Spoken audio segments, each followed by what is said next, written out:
Veja agora no Jornal da TVTC. Comitiva do agronegócio volta otimista da viagem para a definição de fornecedores de milho, sorgo e soja na Argentina e no Uruguai. Mateenses e turistas esticam o feriado para curtir o balneário de Guriri. Trabalhadores da Samarco pedem apoio para garantir o retorno das atividades e os empregos na mineradora. E você vai ver também. Ladrões roubam casa e sofrem acidente durante a fuga. Sexta-feira, dia 27 de maio, o Jornal da TVTC está começando.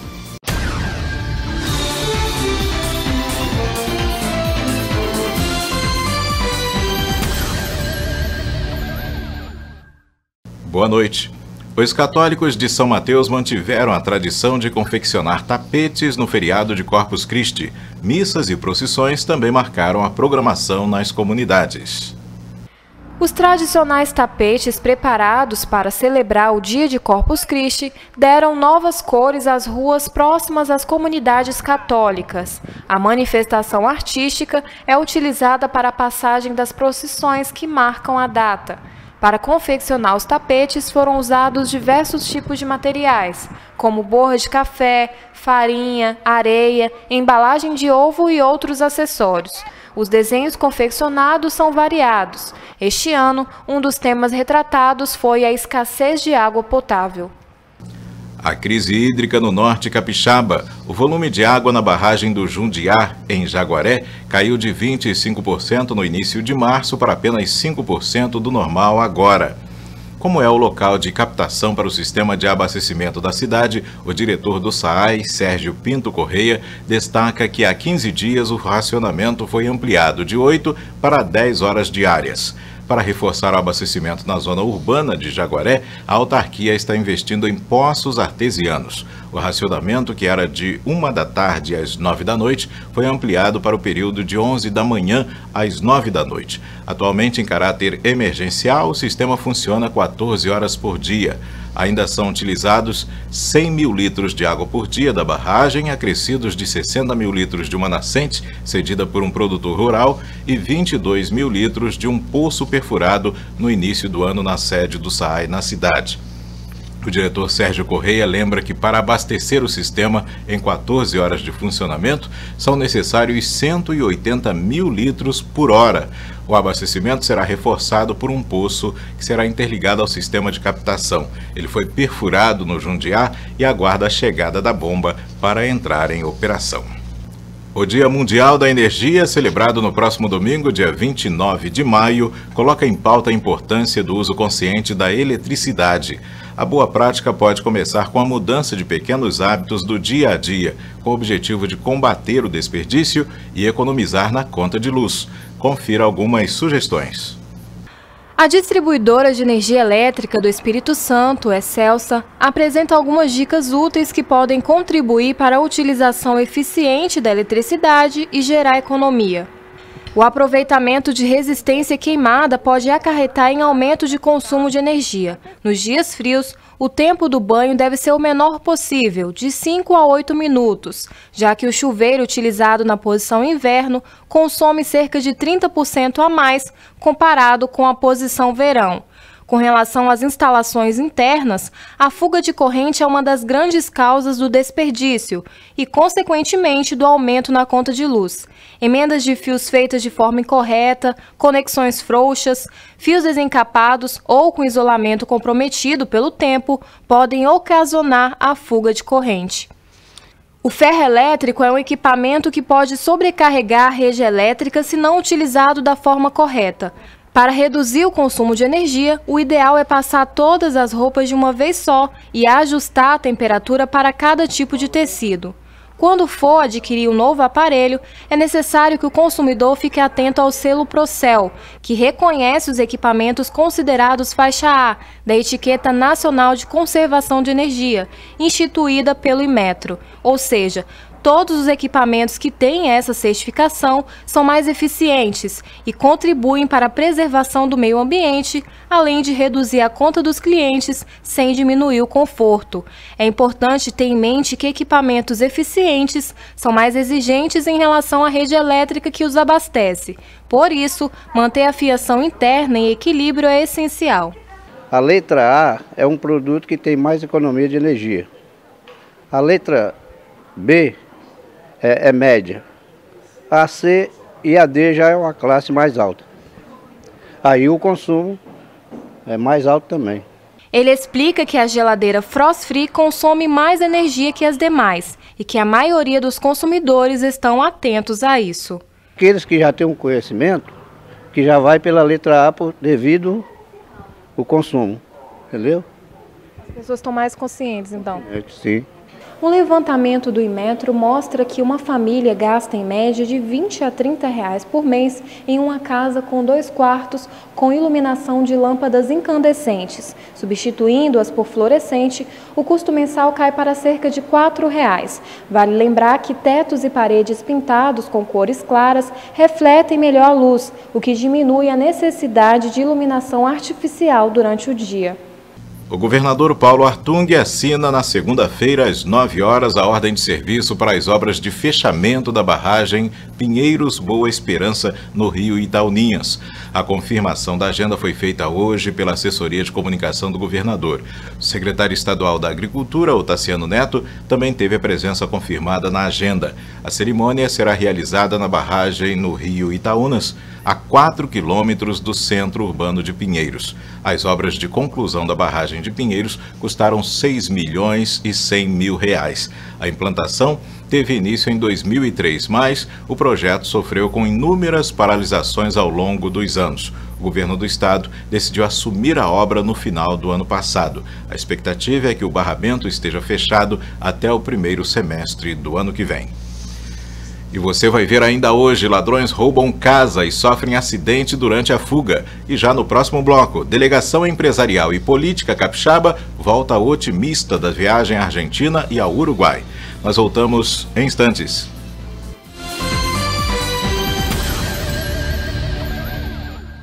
Cuide da cidade que você gosta. Não jogue entulho na rua e nem terreno baldio. O município foi notificado para se adequar à legislação federal e assinou o TAC, Termo de Ajustamento de Conduta, junto ao Ministério Público. Por lei, a Prefeitura não pode mais recolher lixo hospitalar e entulhos. Ela é responsável somente pela coleta do lixo domiciliar, aquele que é produzido em casa. Quem executa obras, reformas e demolições, poda árvores ou possui clínicas, farmácias, hospitais e similares, deve também fazer a destinação correta desses resíduos, contratando uma empresa especializada. Jogue limpo com a cidade, não jogue mais entulho na rua e nem despeje em terreno baldio. Providencie você mesmo a coleta. Prefeitura de São Mateus. Coloque suas ideias no papel e a Gráfica Boroto é a solução para os seus impressos. Preparada para suprir as exigências do mercado com qualidade, atendimento, preço e pontualidade na entrega. Impressos tão reais que vão mexer com os seus sentidos. Gráfica Boroto, 3763-4346. FVC é a escolha certa para um futuro de sucesso. Qualifique-se em carreiras promissoras e garanta o seu futuro com um dos nossos cursos de graduação. Valorize sua carreira com nossos cursos de pós-graduação e mestrado em diversas áreas. FVC te prepara para ser o melhor.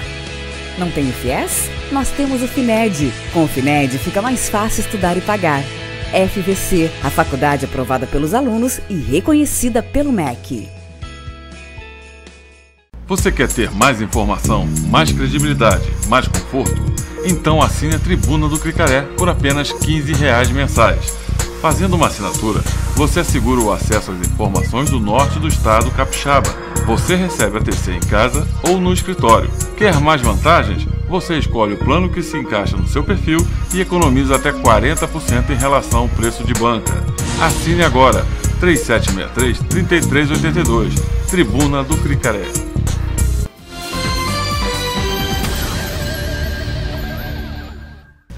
A Delegação Empresarial e Política Capixaba retorna agora à noite ao Espírito Santo. O secretário estadual da Agricultura, Otaciano Neto, e um grupo de 19 empresários comemoram o sucesso das viagens internacionais desta semana. Em Buenos Aires, na Argentina, foi fechada a compra de 25 mil toneladas de milho e em Montevidéu, no Uruguai, a delegação visitou empresas e debateu a possibilidade de estímulos ao turismo, além de já identificar negócios futuros, principalmente no comércio de café especial capixaba e carne uruguaia. Ainda a respeito do milho comprado na Argentina, o secretário Otaciano Neto ressaltou que os produtores rurais interessados no produto devem procurar o laticínio da Mari, em Montanha, a Cacau de Castelo, a Copiave e a Celita. Ele disse que a Veneza comprará milho no próximo semestre. Em Montevidéu, a delegação capixaba foi recebida pelo embaixador do Brasil no Uruguai. Gostaria de registrar com imensa satisfação a visita de uma delegação tão importante de empresários do Estado do Espírito Santo, principalmente no momento em que o Brasil necessita enviar mensagens extremamente positivas sobre a sua situação, em particular o seu relacionamento com os vizinhos.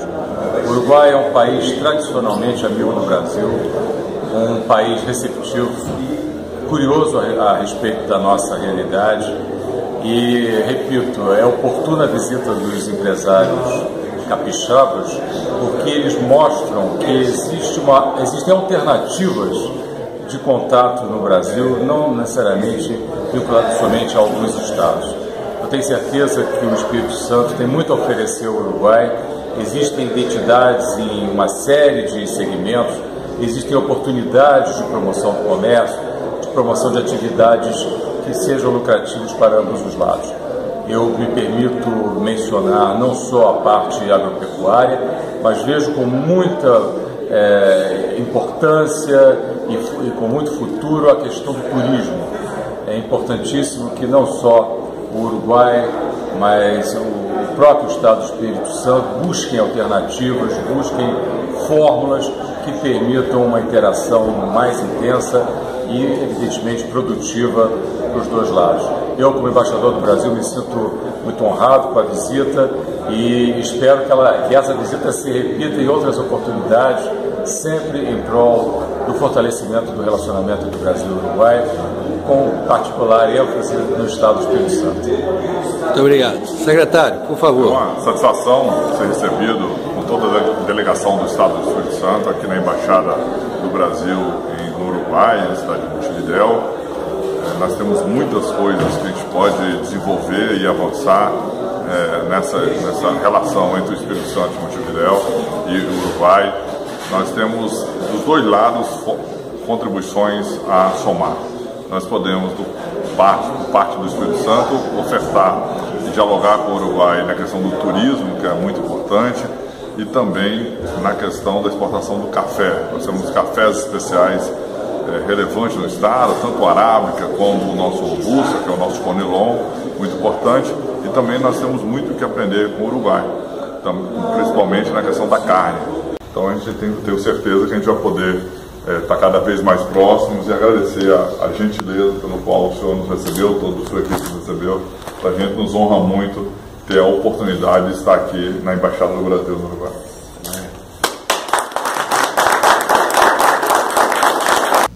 O secretário Otaciano lembrou que, atendendo a reivindicações dos produtores, o governo do estado agiu rápido para garantir a competitividade dos setores de proteína animal capixabas.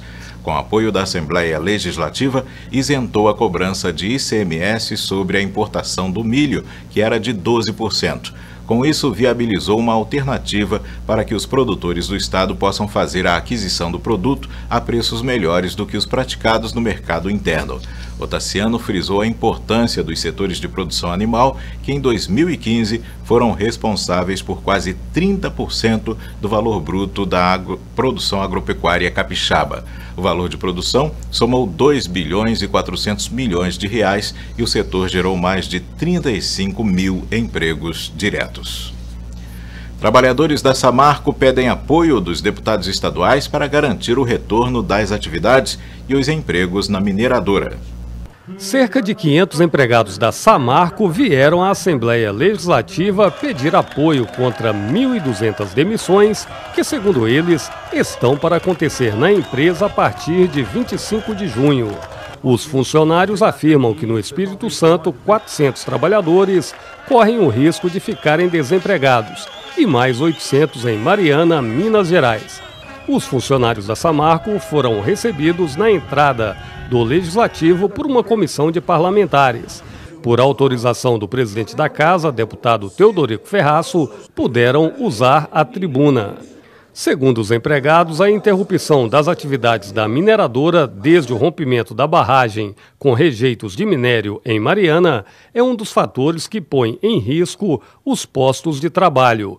Buscamos a Casa Legislativa por reconhecer que aqui nesse espaço a gente pode realmente buscar informações e abrir um diálogo com as outras instituições que estão envolvidas na questão do embargo da operação da empresa. São apresentados os discursos da empresa, são apresentados discursos do Ministério Público. E o Ministério Público diz que a empresa não está cumprindo com algumas condicionantes. Nós queremos saber quais são essas condicionantes para saber realmente o real tamanho do problema, para a gente inserir o trabalhador e a trabalhadora na solução, na tentativa de solução do problema. Vários parlamentares usaram a palavra para defender os empregos da Samarco. Não é justo que no momento de recessão, com o que estamos passando, os empregados sejam penalizados e sejam demitidos. Então é nesse sentido que nós estamos trazendo eles aqui para a Assembleia, para trazerem as suas necessidades, o seu problema, para que, como nós ajudamos nos debates na investigação do desastre, também possamos ajudá-los a que nesse termo de compromisso não haja nenhuma demissão e sejam preservados os empregos, os postos de trabalho. O presidente da Comissão de Cidadania, deputado Nunes, propôs união de esforços entre Espírito Santo e Minas para solucionar a questão. Sozinho o Espírito Santo não conseguirá resolver esse problema. Nós estamos criando uma mesa nacional, eu acho que é importante frisar isso, envolvendo a Assembleia Legislativa de Minas, envolvendo o Ministério Público Federal de Minas, a Superintendência Regional do Trabalho também de Minas Gerais, para juntos a gente fazer uma pauta junto com o Presidente da República, junto com o Ministério de Meio Ambiente, para a gente poder solucionar essa questão. Depois do encerramento da sessão no plenário, o assunto continuou em debate na presidência da Casa. Uma das decisões tomadas foi a realização de uma reunião conjunta das comissões de Meio Ambiente, Cidadania, Infraestrutura e Saúde, com a participação de representantes dos empregados e diretores da mineradora, além do Ministério Público e outras entidades. No encontro agendado para a próxima terça-feira, haverá tentativa de acordo para evitar as demissões. O senhor apresentou aqui um convite, para uma audiência com o presidente da República, Michel Temer. Qual seria o teor dessa audiência? Qual seria o assunto? Essa audiência que a gente está pedindo ao presidente da República é que nós chegamos a uma conclusão que precisa de uma força-tarefa. Não adianta a gente ficar conversando aqui, temos que resolver um problema em Minas Gerais, um problema do governo com o Ministério Público, porque nós queremos que a Samarco funcione. E o governo precisa, nessa força-tarefa, dar força ao governo de Minas para dar uma autorização com responsabilidade, através da cava, quer dizer, não vai ter aquele depósito perigoso, para que funcione imediatamente, porque está em jogo muitos empregos e rendas no Espírito Santo. Então, a audiência é importante, que é para reafirmar que o governo federal tem que agir. No momento de desemprego, nós temos aí uma empresa querendo trabalhar, então tem que colocar para trabalhar. E outra coisa, para pagar o desastre do meio ambiente, a empresa tem que estar viva, tem que funcionar. A partir do momento que a empresa consiga comprovar o atendimento das exigências ambientais para a retomada da produção, ela possa voltar a funcionar plenamente. Nós entendemos também que a defesa dos empregos não pode servir de pressão para um licenciamento ambiental sem que sejam cumpridas todas as obrigações decorrentes. E com relação às obrigações, ela tem cumprido, tem pendências, e se tem, quais são as pendências? Do ponto de vista da legislação do trabalho, a empresa tem cumprido até agora o que ela se comprometeu, garantindo o emprego dos seus empregados diretos. No entanto, os contratados, os terceirizados já foram, em grande parte, demitidos, ou seja, não houve a preservação do emprego desse pessoal, e ainda pendência com relação à população ribeirinha, né, aos que vivem do rio, como os pescadores, lavadeiras e outros profissionais que estão à margem do Rio Doce ou vivem dependendo da economia ali do entorno. Se cumprir os requisitos da legislação ambiental e puder retomar a sua plena atividade, o Ministério Público do Trabalho está plenamente favorável. A Comissão de Cidadania da Assembleia Legislativa realiza no dia 8 de junho uma audiência pública sobre a venda dos campos terrestres da Petrobras no Centro-Norte capixaba.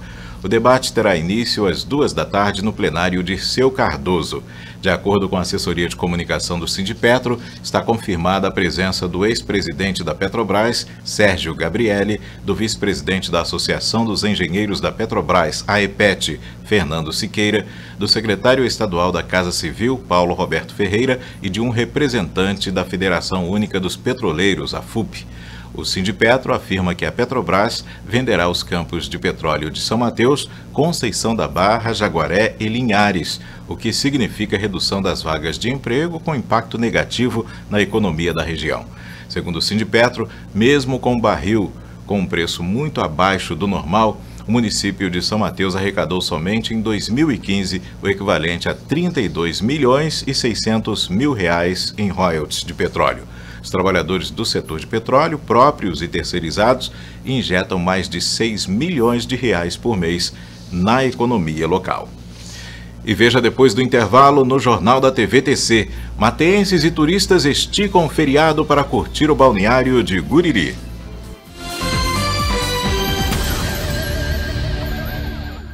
O CEP de São Mateus proporciona a seus associados atividades sociais, culturais, recreativas e esportivas, estimulando a integração comunitária. Salão social, auditório, ginásio de esportes, sauna, academia, parque aquático, playground, campo oficial e society, campo de bocha, pista de atletismo, sala de jogos, restaurante e lanchonete. Pratique esporte no CEP, um dos melhores centros esportivos do estado. Musculação, tênis, natação, judô, escolinha de futebol, balé e treinamento físico. Alugamos espaços para o seu evento. CEP São Mateus, sua melhor opção em lazer. Seja um associado você também. Coloque suas ideias no papel e a Gráfica Boroto é a solução para os seus impressos. Preparada para suprir as exigências do mercado com qualidade, atendimento, preço e pontualidade na entrega. Impressos tão reais que vão mexer com os seus sentidos. Gráfica Boroto, 3763-4346. Seja um profissional disputado na MMG Informática. Cursos básicos e avançados de informática, manutenção de computadores, web designer, auxiliar administrativo, operador de computador, secretariado e outros. Certificado reconhecido em todo o país e garantia de aprendizagem. E mais, recarga de cartuchos e toners, manutenção de máquinas fotográficas digitais, notebooks, monitores LCDs e MP3. MMG Informática, conectando você ao futuro.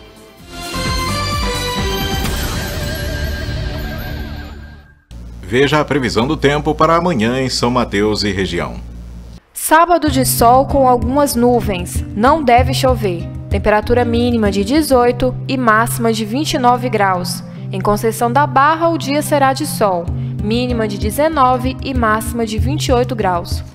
O Ministério Público Federal no Espírito Santo enviou ofício à Secretaria de Patrimônio da União, dando prazo de 72 horas para que seja informado de forma detalhada e com documentos como foram feitos os cálculos para reajuste dos valores cobrados dos foreiros ou ocupantes de terrenos de marinha no Estado.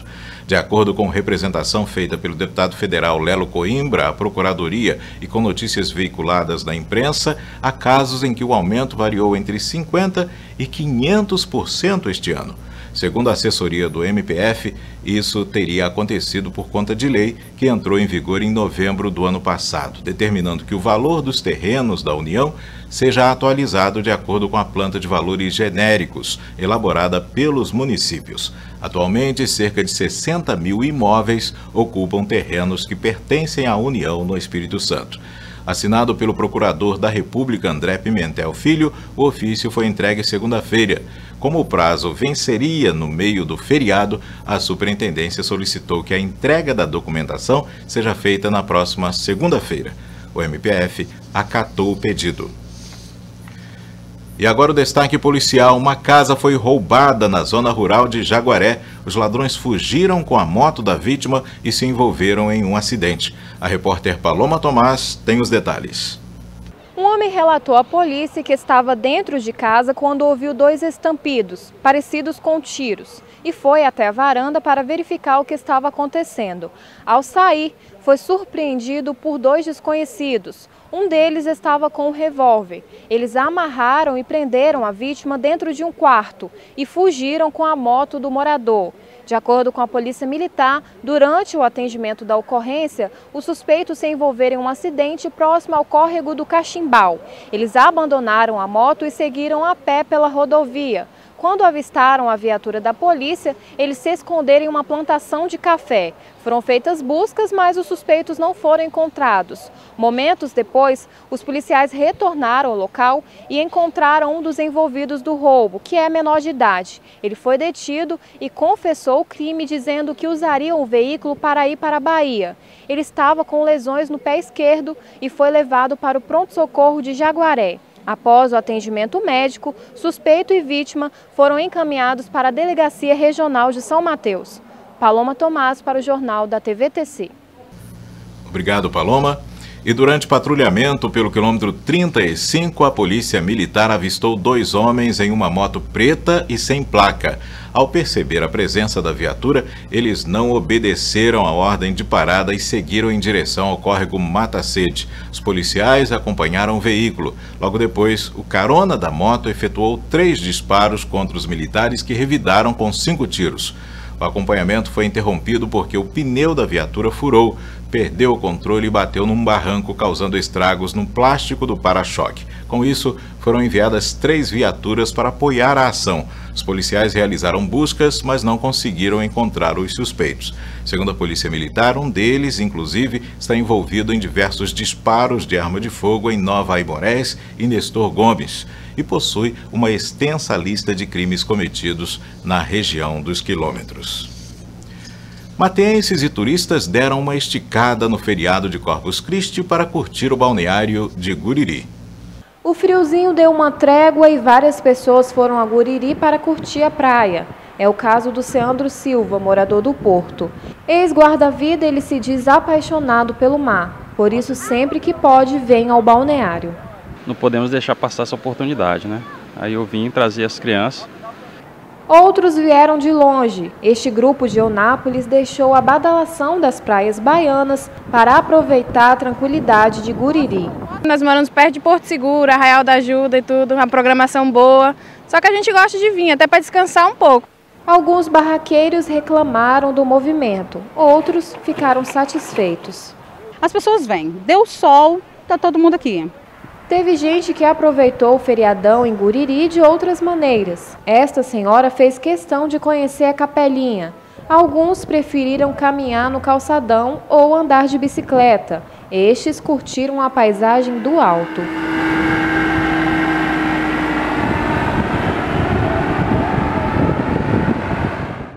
Essa edição está terminando. Você pode rever as reportagens de hoje acessando nosso portal www.tvtc.com.br/vídeos. TVTC, a televisão da gente. Uma boa noite para você e curta bem o fim de semana.